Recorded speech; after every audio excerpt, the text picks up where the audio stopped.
Gaurav Sharma has come out swinging. In fact, he's hit the nuclear button. He's accusing the Prime Minister and her office of a cover-up. He says the Labour Party held a kangaroo court to decide his fate, and he's played Newshub a recording of another MP saying to him that the outcome of the caucus meeting in which he was suspended was predetermined the night before. The timeline here is crucial. Last Thursday, Sharma wrote in a column which he made bullying claims. On Tuesday, Labour held its special caucus meeting, which resulted in his suspension. But the night before, the entire caucus, excluding Sharma, met to discuss the rogue MP. And after that meeting, someone who was in it phoned Sharma, warning that what he would face the next day would be, quote, brutal.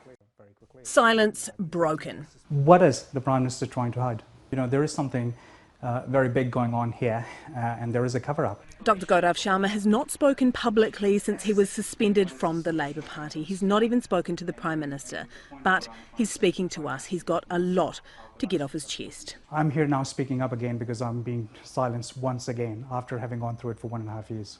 Sharma torpedoed his party into scandal, drip-feeding drama for the past week until his caucus unanimously voted to suspend him on Tuesday. He's now come to us with evidence at least one of his colleagues backs him. A secret recording Sharma took of an MP who recounted Monday night's secret Labour meeting, a meeting that excluded him. You know, I was genuinely hurt by that. Newshub knows who the MP is, but we've revoiced the recording to protect their identity. The MP tells Sharma his fate was sealed at that meeting. It's all predetermined. This is purely just to get them where they want to be, which is for caucus to be aware that a decision will need to be made, and that will be, it's going to be to whack you. It's a kangaroo court in a banana republic. I could show up and, you know, the decision was already made the night before. Earlier in the week, the Prime Minister was adamant there was no predetermination. You have my assurance and word here. It would not have been keeping within the rules to make any predetermination, and we were very clear that we wouldn't, and we didn't.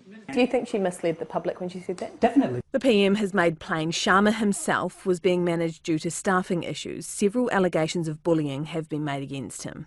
From Cambridge. So you can completely refute the allegations? Every single one of them, and that's what I've been saying. All Sharma wants out of this is an investigation into bullying claims, something the MP who phoned him said he was not going to get. She doesn't want to be opened up to a QC investigation or anything that could put the gaze on any other issue or any other colleague. They want it squarely on you. So do you think they're afraid of what an investigation will find? Oh, definitely, yes. Any public inquiry into this will, will dig up more things. Would you be worried about what an investigation would find about you? No, not at all.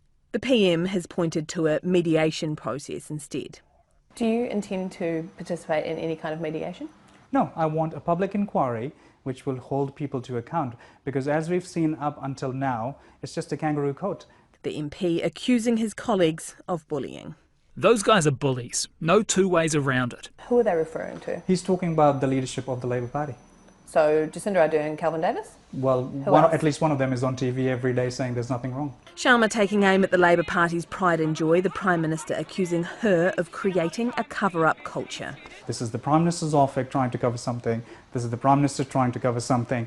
And I'm saying this isn't just about bullying, there's a lot more here. Another explosive claim. He says the MP intake of 2020 was recently required to attend a workshop ahead of election year where they were coached on how to keep information out of the public's hands. One of them was obviously, shut up, don't talk about anything, because we hadn't, not about this, but anything, don't say anything for which the Prime Minister has to stand up and do a media stand-up, but also how not to get an OI issue. So how to talk to somebody without actually having any track record of it so nobody can track it down the road. Sharma alleges staff in the Prime Minister's office wear two employment hats and pick which one they're wearing when they receive information. The staffing arrangements are done in a way that, some staff work part-time for Labour Leader's office and part-time for Prime Minister's office, and when they want to prevent OIA, they just sort of make it that this is the Labour Leader's problem, this is not the Prime Minister's office problem, and then they can get away with it. Are you comfortable with that? No, not at all. I mean, this is what I'm saying. The whole thing is set up to prevent any tracking of these issues being raised. That's a pretty serious allegation. Well, you tell me then. That's literally what's happening. On Tuesday, the PM said Sharma was on his last strike. This is final warning, though? Yes. You've already been suspended by the party. Speaking out now will likely the party will likely expel you. Are you prepared for that? Yeah, I mean, you know, what I'm repeatedly asking is a fair trial, and that's what I'm focused on. Do you think you're going to regret this? No, why should I regret it? Why should I be the one hiding my face? I haven't done anything wrong. Well, we'll see if the Prime Minister sees it that way.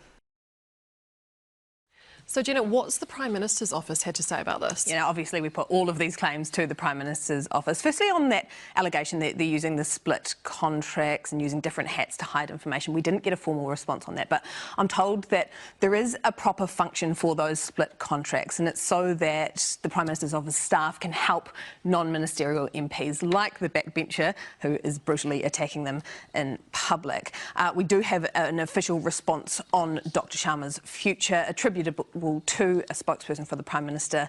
They say that on Tuesday, the caucus suspended Gaurav on the basis of repeated breaches of trust. This latest example of releasing and misrepresenting conversations with his colleagues reinforces that decision and will be discussed by caucus. So what you can read into that is that Gaurav's future is not certain. Yes, a lot to unpack there, Jenna. Thank you very much for that.